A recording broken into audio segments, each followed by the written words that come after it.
माझी आई सुमित्रा म्हणाली होती म्हणे माझ्या बापाला राजा दशरथाला की माझ्या पोटी जन्माला येणाऱ्या लेकरानं जन्मभर थोरल्या भावाची सेवा करावी. तुमच्या सेवेसाठी याचा जन्म आहे लक्ष्मणाचा. माझ्या मनात असं का आलं दादा की मला काय हेलपाट आहे. मग तर सीतामाई रडतच उठल्या. प्रभूजी, एवढा गंगेच्या पाण्यासारखा निर्मळ अंतकरणाचा माझा धीर माझ्या सोबत सेवेला आला असताना याच्या बाबतीत माझ्या मनात असं का यावं. शांत व्हा लक्ष्मणा, सीते, तुमचा दोष नाही. आपण ज्या भूमीवरून चाललो ना ते सुंद उपसुंदाच्या रक्तानं माखलेली भूमी होती. त्या भूमीचा परिणाम झाला. तुमच्या मनात असं आलं. आता ज्या वटवृक्षाच्या सावलीत बसलो ना हे तपश्चर्यानं पुनीत झालेली भूमी आहे म्हणून तुम्हाला पश्चाताप झाला. याला भूमिदोष, भूमी महात्म्य म्हणतात. आता ही वैराग्याची भूमी देहू आहे, ज्ञानाची भूमी आळंदी आहे. आता ही 2023 मध्ये नारायणराव हा फरक आहे. देहूला जा, देहूची यात्रा दुपारपर्यंतच आहे. तुकाराम बीज दुपारी गुलाल फुलं टाकली की समाज निघाला. वैराग्याची भूमी आहे. कारण महाराजच थांबले नाही. म्हणे रामेश्वर सकळ्या पुसुणी गेला, गेला तो विमानी बैसुणिया. याच्या उलट आळंदीला नानाची खूप पारायण झाली तिकडे देहूला भंडारा. आळंदीला माऊली समाधीवर डोकं ठेवतात माणसं, आत प्रदक्षिणा घालतात आणि माऊलीच्या पायरीवर बसतात. काही म्हणतात चला गाडी जाऊ द्या जन्माला लागणार संसार, बसा बसा माऊलीच्या दारात. का वाटतं? स्वतः माऊली बसलेले आहे. ज्ञानदेवी घेतले दान बाबा बाळ छंदो, समाधी बैसला निर्वाण बाबा बाळ छंद. स्वतः माऊलीच बसलेले आहे म्हणून बसावंसं वाटते. ते निघून गेलेले आहे. हा जसा फरक आहे तसं इथे कालपासून भजन सुरू झालं सेठजी. हे पूर्वीच्या तपस्व्यांच्या तपश्चर्येनं पुनीत झाले. म्हणतात भूमी दोष, भूमी महात्म्य. नारदजी भजन करीत निघाले. हिमगिरी गुहा एक अति पावनी, बह समीप सुरसरी सुहावणी, आश्रम परम सुनीत पुनीत सुहावा, देखी देव ऋषी मन अति भावा. हिमालयात आले. एक सुंदर आश्रम बघितला. नारदाला आनंद झाला. बरं का संतोष थोरात, नारदानी पहिल्या 3 गोष्टी बघितल्या. निरखी सैल सरी बिपिन बिबागा. हे नीट आहे का? तुलसीजीची भाषा आहे. मारवाडी समाजाच्या भाषेला जुळती मिळती आहे म्हणून तो त्यांची पारायण चालतात तुलसी रामायणाच्या. निरखी सैल सरी बिपिन 3 गोष्टी. शैलचा अर्थ आहे पर्वत, सरीचा अर्थ होतो नदी आणि बिपिनचा अर्थ आहे जंगल. नारदानी 3 गोष्टी पाहिल्या हिमालयात. पर्वत पाहला, नदी पाहली, जंगल पाहलं. मग नारदाचे शब्द आहे. मला वाटते नारायणराव शहाजी बापू हे वाचून गेलते का गुवाहाटीला? तसे शब्द. काय डोंगर, काय झाडी, काय नदी. फक्त इथं काय हॉटेल नाही बाबा, की 3 तर तशाच गोष्टी आहे. हे तिथलं सांगतो. निरखी सैल. त्यांचे बंधू वारले शहाजी बापूचे. मी गेलतो कीर्तनाला. बापू होते कीर्तनाला. म्हटलं बापू रामायणात तुमचं वर्णन आलं भाऊ. म्हणजे काय? म्हटलं आमचा नारद बाबा गेला होता हिमालयात. त्यानं पाहिलं होतं पर्वत, नदीनं जंगल. तेव्हा नारदाचे शब्द होते काय झाडी, काय. ते खुर्चीहून उतरून हसायला लागले. मजा आहे. निरखी सैल सरी विपिन विभागा, भयू रमापती पद अनुरागा, सुमिरत हरी श्राप गती बादी, सहज बिमल मन लागी समाधी. नारदाला समाधी लागली. नारदाला समाधी लागली पण त्याच वेळेला इंद्र बेचैन झाला, देवाचा राजा.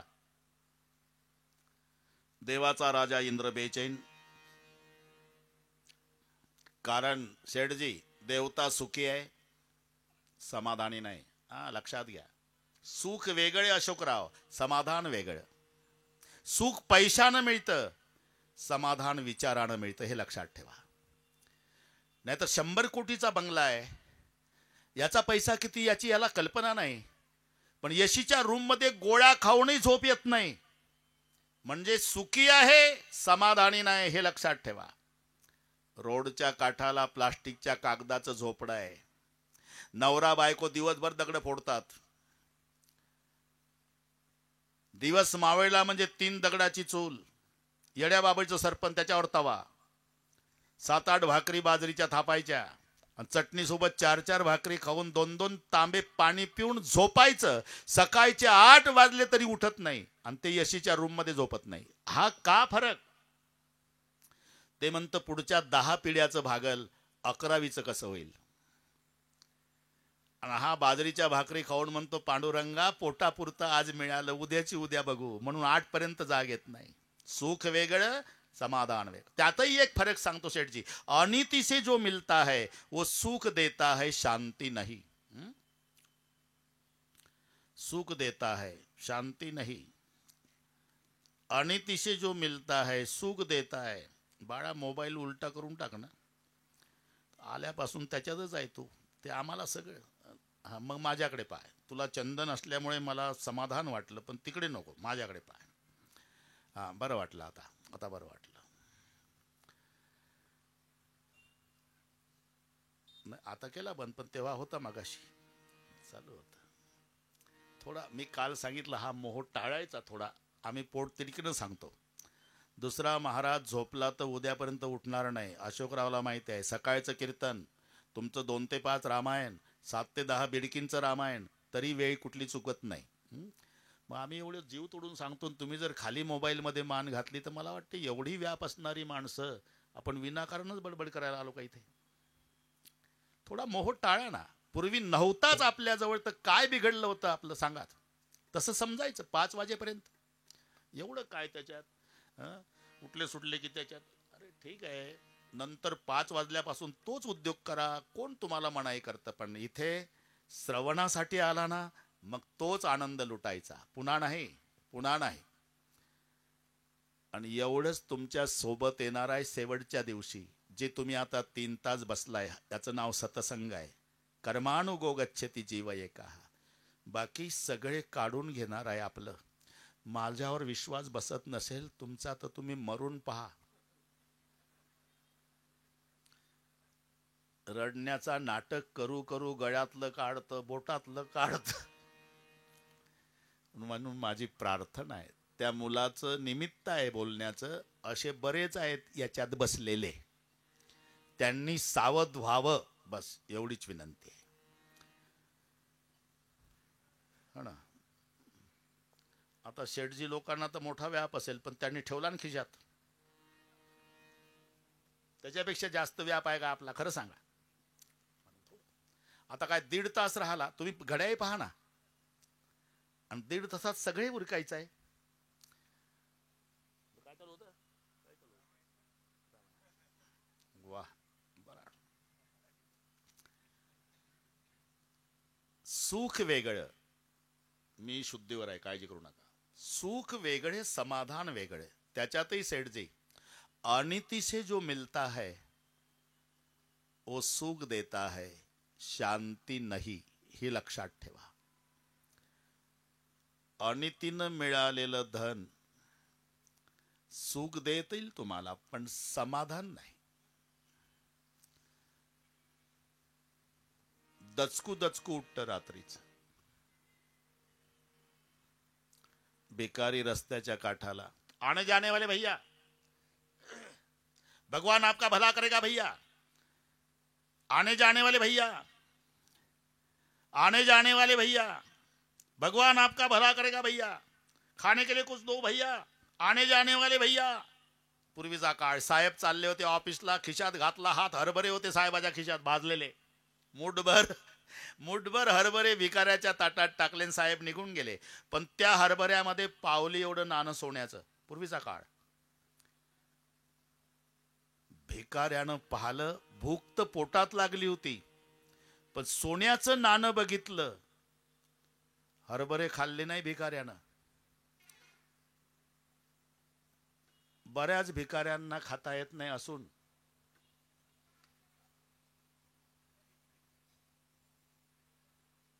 बघा देजल भाऊ, डॉक्टरनी मनाई केलेली असते, श्रीखंड, बासुंदी, लाडू, गुलाबजाम याच्या भानगडीत पडू नका, ताकात भाकरी चुरून खात जा. नुसतं बघायचं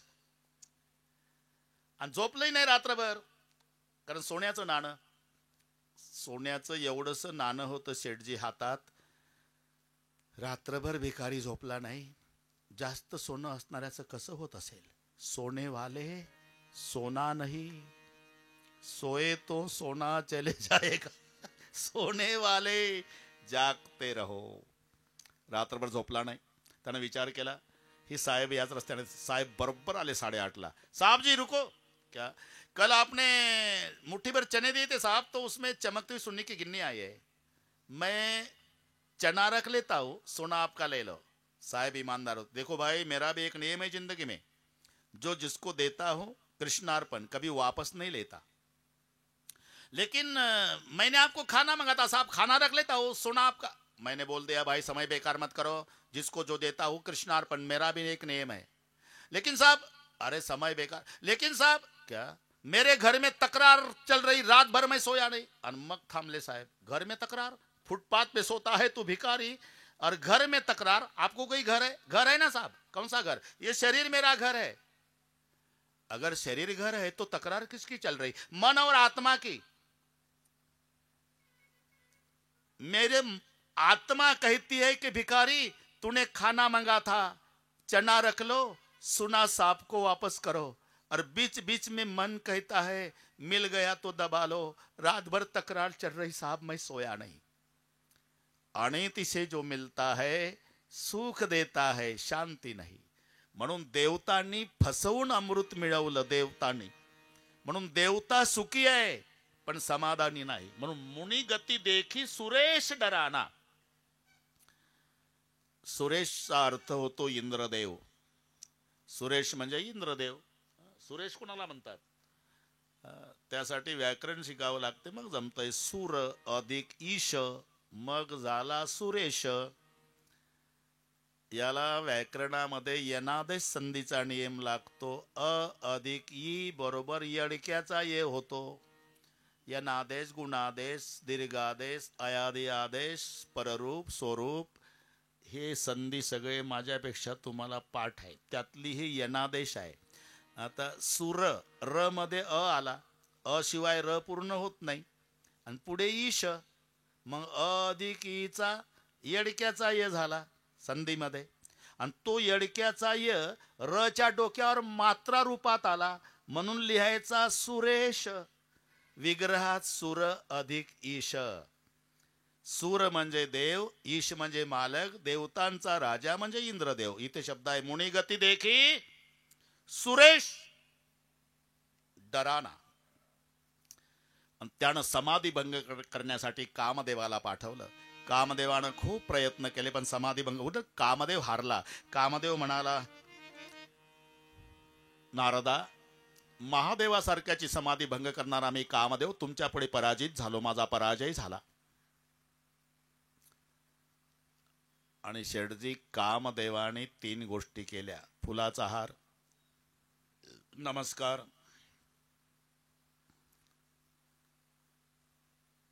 स्तुती. कठीण आहे बरं का हे. ह्या तिन्ही पासून सावध राहा. बसलेल्या लोकांना सांगतो. स्तुती, नमस्कार आणि हार. अतिप्रिय बोलणारी माणसं, अति गोड बोलणारी माणसं, अति नम्रता धारण करणारी माणसं, अति नमस्कार करणारी माणसं, अति स्तुती करणारी माणसं अत्यंत धोकादायक असतात, हे लक्षात ठेवा. त्यापेक्षा तोंडावर फाडफाड बोलणारी माणसं शुद्ध अंतकरणाची असतात. ते बाकीचा विचार करणं काय आहे, मनात तेवढं बोलून टाकतात, पुन्हा माघारी चर्चा नाही. म्हणून स्तुती, नमस्कार, नमः करोति ते नमस्कारः, नमून केल्या जाणाऱ्या कृतीला नमस्कार म्हणतात. आणि हार, त्याचं नाव पुष्पमाला आहे शेठजी. मग हार का म्हणतात? त्याच्या कृतीहून पडलंय ते नाव हार. ज्याच्या हातात हार असतो ते सरळ उभं राहतं, ज्याला घालून घ्यायचा असतो ते मुंडकं वाकवतं. म्हणजे हारा पुढे हार मान्य केल्याशिवाय हार गळ्यात येत नसतो, म्हणून त्याला हार म्हटल्या जातं. स्तुती, नमस्कार आणि हार.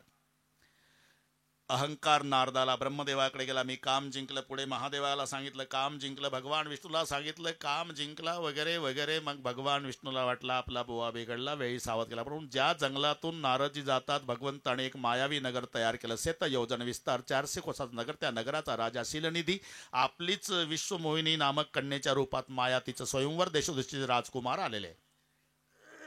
जात असताना त्या राजकुमारांना नारदाने बघितलं. एवढे सुंदर राजकुमार एकत्र येण्याचं कारण, अहो राजा शीलनिधीच्या कन्येचं विश्वमोहिनीचं स्वयंवर आहे, त्याकरता आम्ही आलो.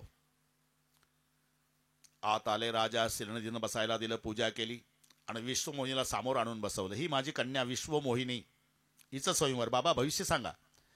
नारदाने तोंडाकडे पाहायला सुरुवात केली, मोहित झाले. प्रभूची माया आहे नाना. विश्वमोहिनी का म्हणतात तिला? विश्वाला मोहून टाकती म्हणून विश्वमोहिनी ही प्रभूची माया. इतके मोहित झाले की नारद म्हणले, बापरे, एवढं सौंदर्य जगात आहे, आधी कळलं असतं तुम्ही कालच्या पेपरला नसतं दिलं की पठ्ठ्यानं काम जिंकलं. आता काय केलं म्हणजे ती पत्नी रूपात मला प्राप्त होईल? नारदाच्या मनात येऊ लागलं. नारदाच्या मनात आलं अशोकराव की प्रत्येकाला आवडणाऱ्या काही गोष्टी आहे. लग्नामध्ये सगळे एका आवडीचे नसतात. मुलीला विचारा, ती म्हणते मुलगा रूपवान पाहिजे. मुलीच्या आईला विचारा, जावाई धनवान पाहिजे. मुलीच्या बापाला विचारा, शिकलेला पाहिजे. मुलीच्या भावाला विचारा, ते म्हणतात कुलवान पाहिजे. अक्षर टाकणाऱ्या पाहुणे मंडळीला विचारा, ते म्हणतात तिकडे डांबरी मेन कापड का असेना, जेवणाचा भेद चांगला पाहिजे. कन्या वरय ते रूपम माता वित्तम पिता सुतम बांधवा कुलम इच्छन्ति मिष्टान्नम इतरे जना. हरिसण मागव सुंदर ताई. इकडे या साधू, दोन्ही पुढे या. इथं बसा. काही नाही, काही नाही. असं म्हणजे ऐकणारे कोणी? असं शाबास, बैठ जाओ. जमला आता.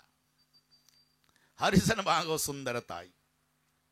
देवाला सौंदर्य मागाव.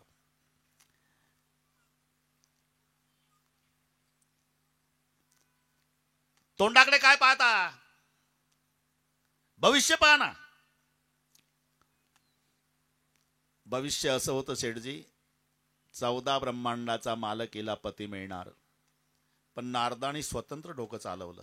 ही ज्याला माळ घालणार तो 14 ब्रह्मांडाचा मालक होणार, हे यांचं डोकं.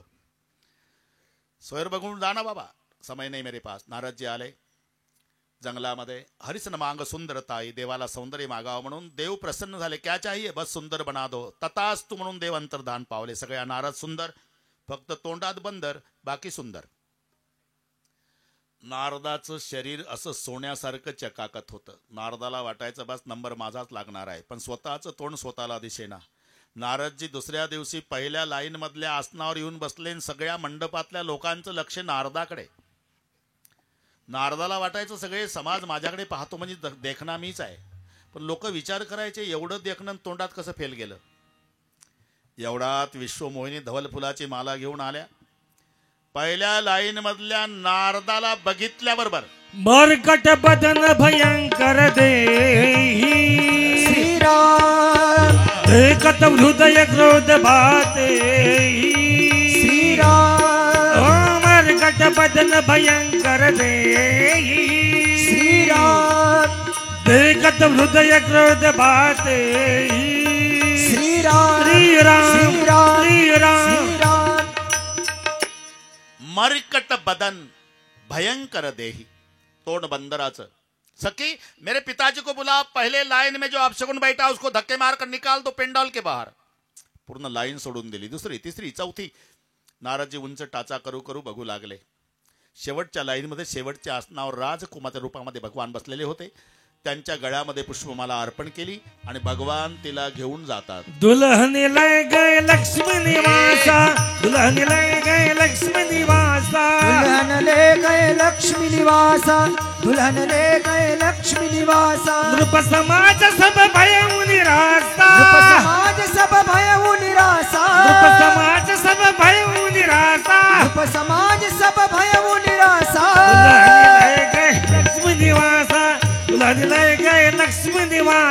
दुल्हनी ले गए लक्ष्मी निवासा दुल्हनी ले गए लक्ष्मी निवासा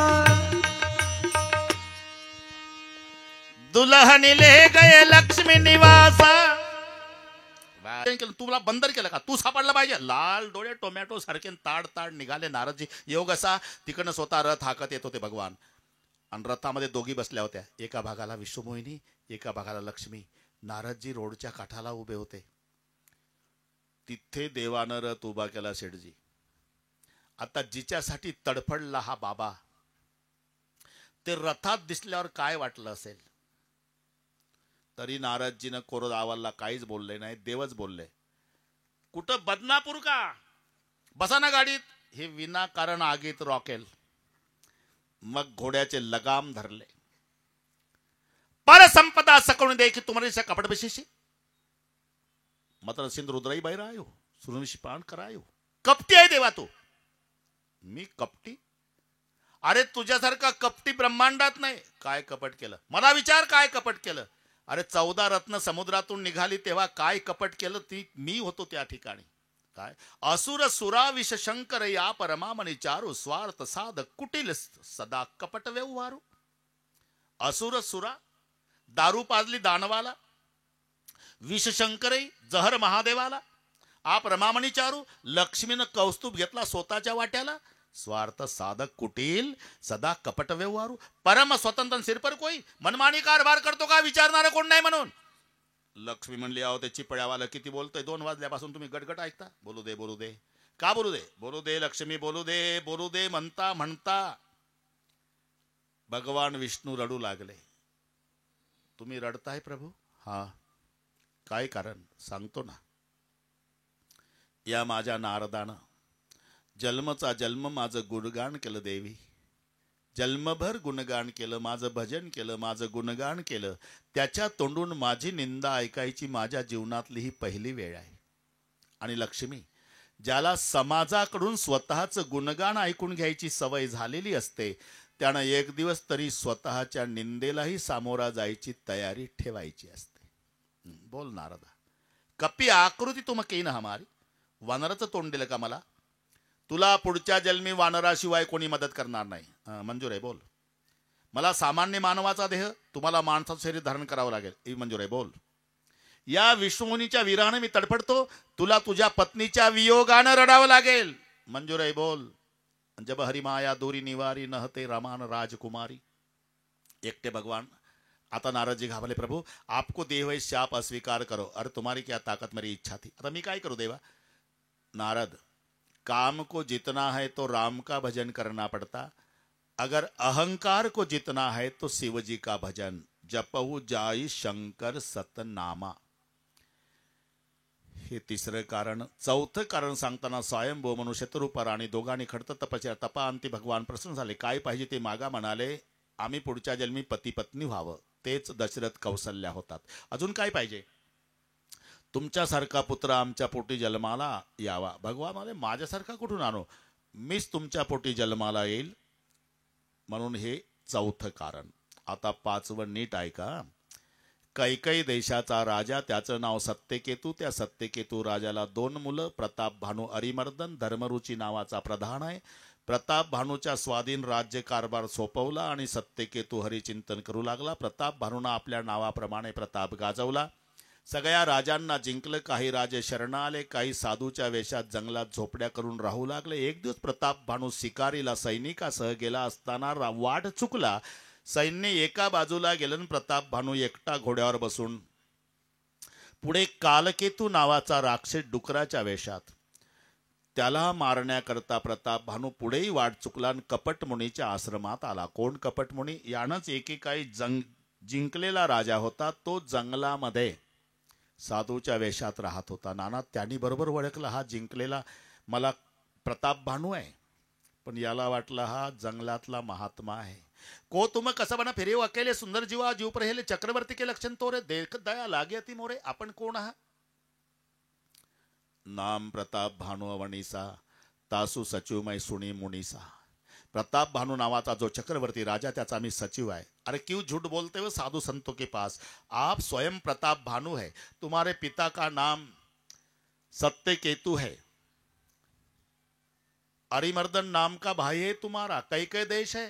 बाबा बाबा बाबा एवढं तंतोतंत कसं काय कळलं? अरे गुरु प्रसाद सब जाणे राजा, गुरुच्या कृपेने सगळे कळतंय मला. तुम्हाला गुरु करण्याची इच्छा आहे, जा आंघोळ करून ये. प्रताप भानू आंघोळ करून गुरु दीक्षा दिली. महाराज जर विचारलं नाव गुरुचं, आदि सृष्टी उपजी जबही तब उत्पत्ती भई मोरी, नाम एक तनु हेतू तेही देह न धरव बहोरी. म्हणजे ब्रह्मदेवानं सृष्टी निर्माण केली तेव्हा पहिला मला निर्माण केला. पुन्हा मला शरीर बदलावं लागलं नाही म्हणून माझं नाव एक तनु. महाराज चंद्र सूर्य असेपर्यंत माझं राज्य राहावं ही अपेक्षा आहे, उपाय आहे. ब्राह्मण मंडळीला जेवायला सांगावं लागेल, स्वयंपाकाचं नियोजन माझ्याकडे असेल आणि ब्राह्मण मंडळी जेवण झाल्यावर तुला आशीर्वाद देतील, मग तुझं राज्य चंद्र सूर्य असेपर्यंत राहील. आता झोप घे. झोपला प्रताप भानू. तो कालकेतू नावाचा राक्षस आला, योग मायेच्या द्वारा प्रताप भानूला उचलला आणि त्याच्या नगरात नेऊन झोपवला. 70 योजन नगर तुम्हारा. योजन 12 किलोमीटरचा होतो. 70 योजन म्हणजे 840 किलोमीटरवर झोपलेला प्रताप भानू सकाळी आपल्या नगरात वाड्यामध्ये जागा झाला. बापरे, माझे गुरु सामर्थ्यशाली आहे. मी झोपलो नागपूरला आणि उठलो पुण्याला. गुरु कधी येतील? आले. स्वयंपाकाचं नियोजन प्रताप भानूनी गुरु महाराजाकडे दिलं, कपट मुनीकडे. ब्राह्मण मंडळीला जेवायला सांगितलं. कपट मुनींनी कपट केलं, अन्नामध्ये हरणाचं मांस मिक्स केलं. सगळी ब्राह्मण मंडळी जेवायला बसली.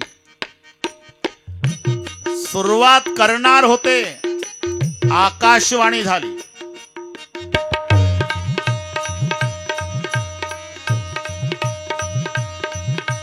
उपरोहित चवनार बनाई, झरस चारी बिति जसी श्रुति गाई, माया मय ते कीनी रसोई, बिंजन बहुगणि सकई न कोई.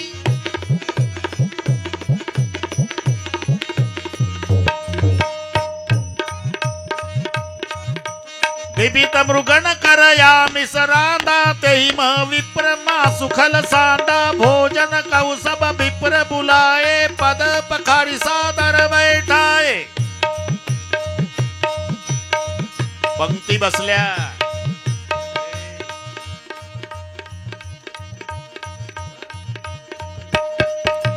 आकाशवाणी झाली.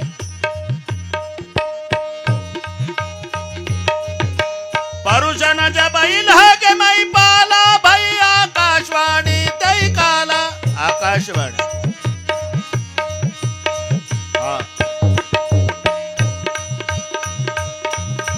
परुषण जबैल के मई पाला, भई आकाशवाणी तई काला. विप्र रुंद उठी उठी कर जाऊ, आय बड़ी हानि अन्न नहीं खाऊ. विप्र रुंद उठी उठी कर जाऊ. ब्रह्मरुंदांनो उठा, भोजन करू नका, हरणाचं मांस मिक्स केलेलं आहे, धर्मभ्रष्ट होईल तुमचा. न जेवता ब्राह्मण उठले. प्रताप भानू, भगवान ने धर्म बचाया वरना भ्रष्ट हो जाते हम लोग. सब मिलकर शाप देते, 1 साल के अंदर तुम्हारे कुल में दिया जलाने वाला कोई नहीं बचेगा. अगले जन्म में राक्षस बनोगे, इतने बलवान राक्षस बनोगे कि आपको मारने के लिए स्वयं भगवान का अवतार लेना होगा. हे 5वं कारण. सर्व राजांनी सामूहिक हल्ला केला. प्रताप भानूचा परिवारासहित नाश झाला. तोच प्रताप भानू पुढच्या जन्मी रावण झाला. अरिमर्दन नावाचा बंधू होता तो कुंभकर्ण झाला. धर्मरुची नावाचा जो प्रधान होता तो बिभीषण झाला. तिघा भावानं खडतर तपश्चर्या केली. तपांती ब्रह्मदेव प्रसन्न झाले. ब्रह्मदेव रावणाला म्हणाले, काय पाहिजे ते माग. हम काहू के मरही न मारे. रावणाची मागणी, मला मरण नको. अरे मी स्वतःच मरतो, दुसरे काही माग नाही. मरण नको. और दुसरे काही माग. बानर मनुज जाती दुई मारे, एक तर वानराकडून मरण अथवा नराकडून, तथास्तु. मग कुंभकर्णाचा नंबर. त्याला इंद्रपद मागायचं होतं अशोकराव. सर्व देवता आणि सरस्वतीला प्रार्थना केली. सरस्वतीने एवढं वजन त्याच्या जिभेवर टाकलं, जिभेच उचले ना कुंभकर्णाची. अरे काय पाहिजे, ताकद लावायचं ते. काय पाहिजे, अरे काय पाहिजे, निद्रापद. जा झोप. मग इंद्रपद मागण्याऐवजी निद्रापद. कारण सारद प्रेरी तासू मती फेरी, मागेसे निद मास षटकेरी. आता नंबर बिभीषणाचा आहे. तुला काय पाहिजे, तेही मागेऊ भगवंत पद कमल अमल अनुराग. मला जन्मोजन्मी प्रभूची सेवा पाहिजे. रावणानं कुबेराचा खजाना लुटला, नागकन्यांचं अपहरण केलं, लंकेमध्ये राज्य प्रस्थापित केलं. 2 नगराचा उल्लेख करून तुलसीजी लंकेचं महत्व सांगतात. भोगावती जशी अहिकुल बासा, अमरावती जशी सक्र निवासा. पाताळामध्ये शेषाची राजधानी आहे नाना, तिचं नाव आहे भोगावती. स्वर्गामध्ये देवाची राजधानी आहे, तिचं नाव आहे अमरावती. भोगावती जशी अहिकुल बासा, अमरावती जशी सक्र निवासा. तिन ते अधिक रम्य अति बंका, जगविख्यात नाम तेही लंका. या दोन्हीपेक्षा रम्य अति लंका. 5,000 घर दगडाची होती. 5 लाख, 1000 नाही, 7 लाख विटाची होती अशोकराव. 1 कोटी काश्याची होती. 1 कोटी घर तांब्याची होती. 7 कोटी घर शेठजी सोन्याची. सोन्याची घर 7 कोटी. 62,000 रुपये 10 ग्रामचा भाव आहे. 64 का, हे पहा दुकानदारांनी सांगितलं, चुकलं असेल आमचं, काय नाही. 64,000 10 ग्रामचा भाव. 7 कोटी सोन्याची घर. घरी गेल्यावर गुणाकार करा, मेंदू बंद पडल हिंदुस्थानचे हिशोब करताना. हे रावणाची श्रीमंती. बरं, एकाच गोष्टीचा विचार करू नका.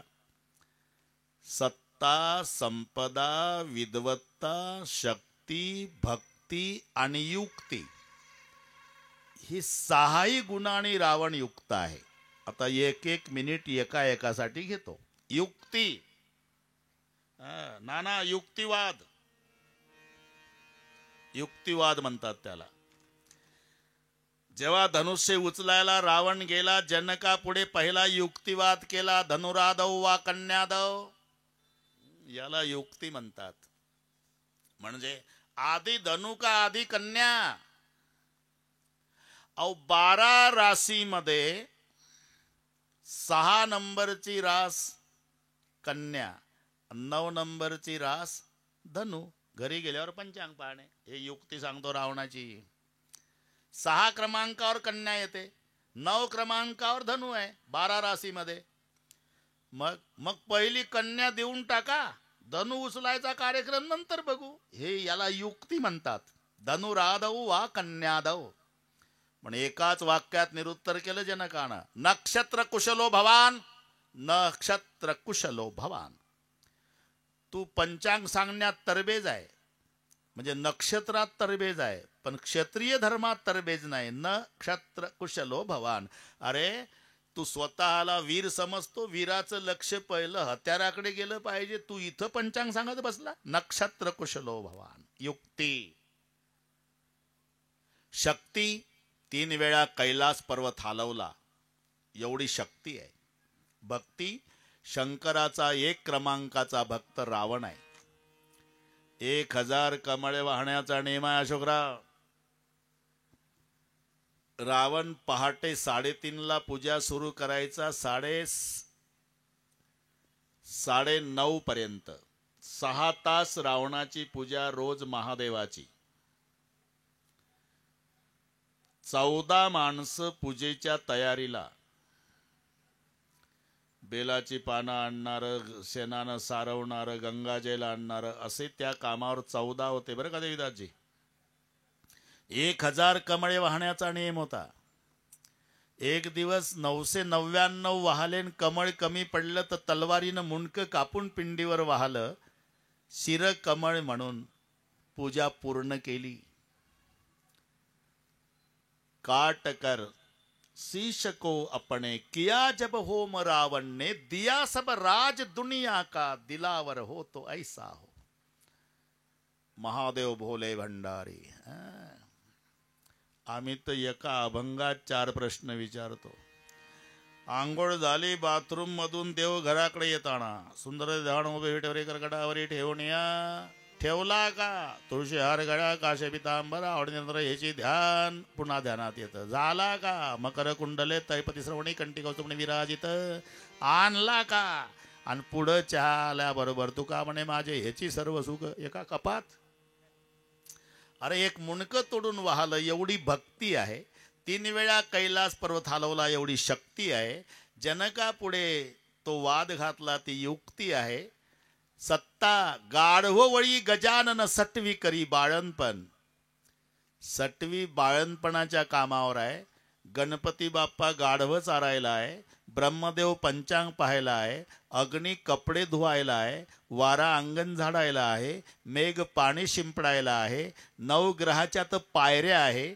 33 करोड देव बंदी खाण्यात. ही सत्ता आहे. स्वतः दशग्रंथी म्हणजे विद्वत्ता आहे, संपदा आहे.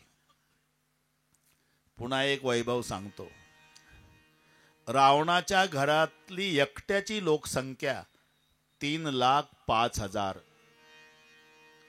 सध्या जर तो असताना सेठजी दर पंचवार्षिकला बिनविरोध बॅनर लावायची गरज नव्हती. 1,00,000 मुलं, 1,25,00,000 नातू आणि बायका 80,000. ही विरोधात जातात का घरातले माणसं? वोटिंग ठरलेलंच होतं. 3,05,000 हिशोब झाला ना. 1,00,000 पुत 1,25,00,000 नाती म्हणजे 2,25,00,000 आणि 80 सहृदयाच्या कामिनी सुंदरा 3,05,000. एक दिवस सेवकांना बोलवलं. इकडे या रे. ते लंगोट्यावाले साधू संत ऋषीमुनी आहेत ना, त्यांच्याकडून टॅक्स वसूल करा. टॅक्स वसुलीसाठी सेवक आले ऋषीमुनीकडे. आम्हाला पाठवलं रावणानं टॅक्स वसुलीसाठी. टॅक्स आमच्याकडे? कशाबद्दलचा टॅक्स? लंगोट्यावर टॅक्स आहे का रे सरकारचा? रुद्राक्षाच्या माळेवर टॅक्स? चंदनवर टॅक्स? अरे अशा सरकारला रक्त दिलेलं बरं. काय जगण्यात अर्थ आहे? वैतागले सगळे लंगोटीवाले ना. आपल्या अंगाचं थोडं रक्त काढून एका माठात भरलं. माठ भरला, बांधून दिला कापडानं उचलून. जा घेऊन सांगा तुमच्या सरकारला साधू संतांनी टॅक्स पाठवला म्हणाव. पण माठ सोडून बघितला तर रावण मरून पडेल. आणि आमच्या रक्ताचा माठ आहे हा. जिथं ठेवाल थेंब नाही पडायचा पावसाचा. आता केवढं झालं अवघड प्रकरण. ती आलं रक्त घेऊन. आणला का टॅक्स? हो ते वैतागल्या लंगोट्या. त्यांनी शाप दिला. सोडून बघितला रावण मरून पडेल म्हणे. जिथं ठेवाल तिथं पाऊस नाही पडायचा. बरं झालं मग. का? अरे राजा जनकाने मला वादात हरवलं होतं. ते पराजयाचं शल्य बोचतरून त्याची प्रजा त्रस्त करायचा उपाय शोधत होता. आज सापडला. जा मिथिला नगरीच्या हद्दीमध्ये हा माठ रात्रीचा नेऊन पुरा. म्हणजे तिथे पाऊस पडणार नाही. जनकाची प्रजा त्रस्त होईल. मग मला आनंद होईल. हे रावणाचं डोकं. म्हणून रात्री 12ला तो माठ मिथिला नगरीच्या हद्दीमध्ये नेऊन पुरला. परिणाम व्हायचा तो झाला. 2 वर्षे थेंब पावसाचा नाही. राजजनक चिंतातूर झाले. शेतानंदजीला बोलवून घेतलं. सगळ्या साधू संताला बोलवलं. शेतानंदजीच्या नेतृत्वाखाली मिटिंग झाली. शेतानंदजीचा निर्णय झाला. यज्ञात भवती पर्जन्य. यज्ञाशिवाय पाऊस पडत नाही. ठरलं. यज्ञाकरता भूमी तीच निवडण्यात आली जिथे 2 वर्षापूर्वी रक्ताचा माठ पुरला. योग आहे. आणि ती भूमी नांगरून स्वच्छ करायची असते. राजा जनकाच्या हातात नांगरट चालू आहे. नांगरट चालू असताना नांगर अडल्या गेला. का अडला? थांबले. नांगर उपसून काढला. तिथे खोदलं, एक लोखंडी पेटी सापडली. उत्सुकता सिगेला पोचली. काय असेल पेटीत? पेटी उघडली तर रेशमी वस्त्रामध्ये जगाची माय सीता. सर्वांनी नाचून जय जयकार. बोलिए सीता माता की जय. आता सीता हे कोणत्याच ब्राह्मणानं ठेवलेलं नाव नाही. मग याचा संदर्भ दिलाय. ती भूमी कन्या आहे. भूमीची कन्या अशोकराव कोणी बाहेर काढली? नांगरानं. आता नांगराला हिंदीमध्ये हल म्हणतात ना सेठजी. हल हल तुम्ही समजता तो हल नाही. मशागत करायचं साधन म्हणजे हल. आणि त्या नांगराच्या फाळाचं जे टोक असतं ना, हिंदीमध्ये त्याला सीत म्हणतात. हल के अग्रभाग को सीत कहते हैं. और सीत के द्वारा भूमि से बाहर निकली करके सीता, और जनक जी ने बेटी मानी करके जानकी. हे क्रम लक्षात घ्या. पहिली भूमी कन्या, भूमीची कन्या सीतेच्या द्वारा निघली म्हणून सीता. लेक मानली राजा जनकानं म्हणून जानकी. बस जमला. आता नाना काही म्हणतील, अरे रामाचा जन्म व्हायचा सीतेचा कसा? सीता मोठी असेल रे वयानं रामापेक्षा. अरे नाही भाऊ, हा कथाक्रम आहे. जो विषय पुढे आला तो सांगून वक्त्याला पुढे जावं लागतं. बरं का अशोकराव? म्हणून विषय सांगून पुढे चाललो आपण. 1 तास आहे. हा जमतंय आता. जमतंय अश्विन, आता जमतंय. बरं, जिकडे तिकडे सुळसुळाट झाला.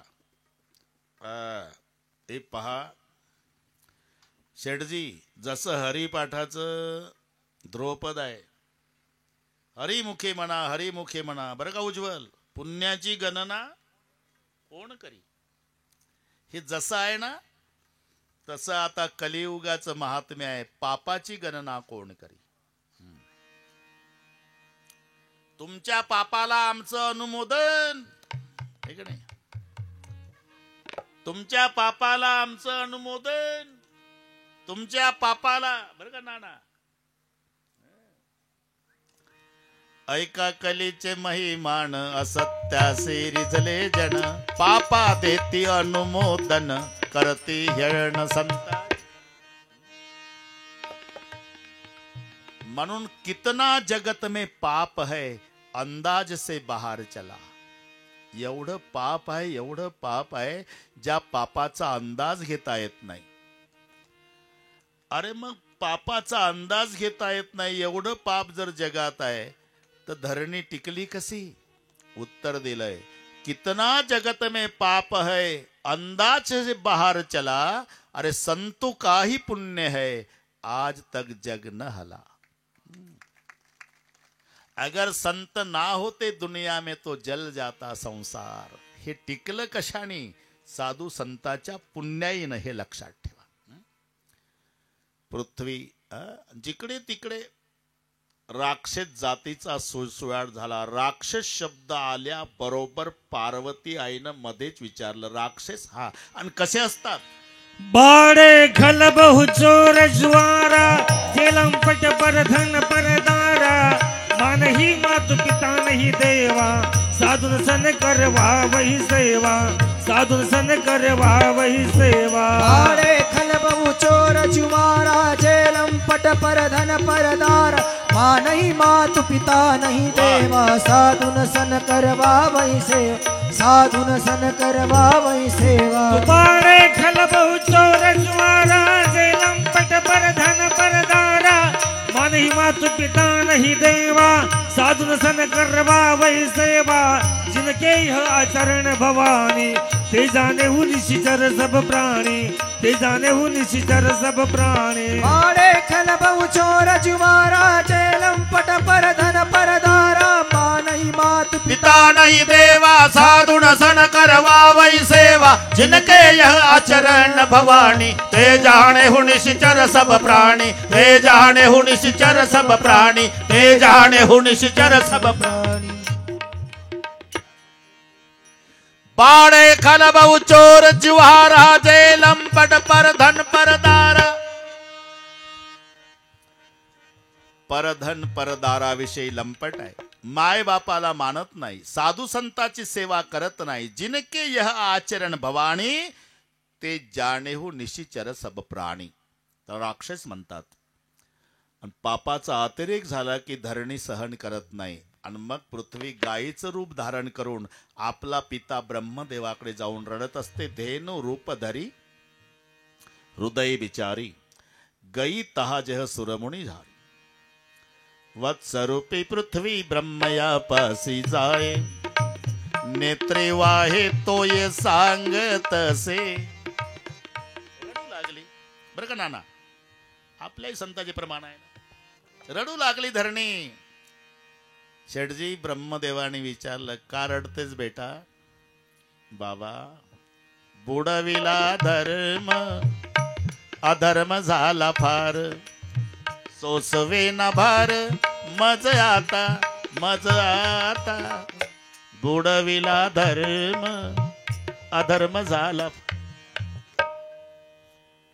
गाराणे बैठे सुरसभ करे बिचारा कह पाये प्रभू करे पुकारा सर्व देवता बसले मीटिंग घेतली भगवान कुठे असतील त्या मीटिंगला शंकरजी होते हरि व्यापक सर्वत्र समाना सभी जगह भगवान है अगर 5 बजने के पहले देखना है तो प्रेम से प्रार्थना करो प्रेम से प्रगट होई मैं जाना हरि व्यापक सर्वत्र समाना आणि हा मुद्दा सर्वांना पटला आणि सर्वच्या सर्व प्रार्थना करतात आता 1 तास आहे नाना त्याच्या सर्व बरोबर करायचं आहे आरती सहित पाळण्या सहित बरोबर देवदास भाऊ फुलं वाटून देऊ आपण लोकांना उज्ज्वल आणि फुलं प्रत्येकाच्या हातात द्यायची गरज नाही एवढ्याला पुरले एवढे आणले ना फुलं आणले का यस म्हणतात ते हा जमलं मग जमलं 5-10च्या ग्रुपमध्ये मुठभर द्या ते एकमेकाला देतय बरोबर प्रसाद वाटताना मात्र आपण प्रत्येकाला देऊ बस एवढं आणि जवळ ठेवा अजून वेळ आहे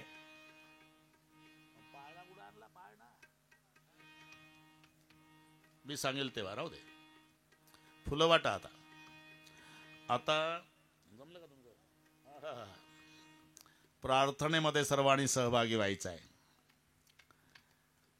सर्वांनीच हात वर करा फुलं खाली ठेवून द्या महाराज मंडळी हा जमला आता जमलं एवढे हात गे रे भाऊ दुखायच्या आधी शूटिंग वाले शाबाश शाबाश हे एवढे घे सीताराम राम राम सीताराम राम राम सीताराम राम राम सीताराम राम राम सीताराम राम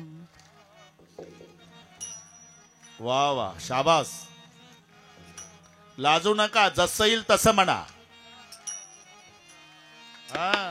सीताराम राम राम सीताराम राम राम सीताराम एक टाळे पा एक हा सीताराम राम राम सीताराम राम राम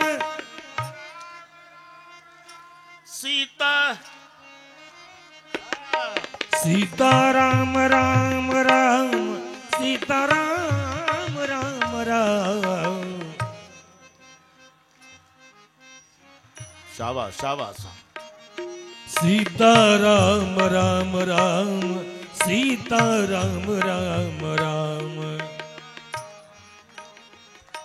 सीताराम जय जय सुरनायक जन सुखदायक प्रणत बाल भगवंता सीताराम राम राम.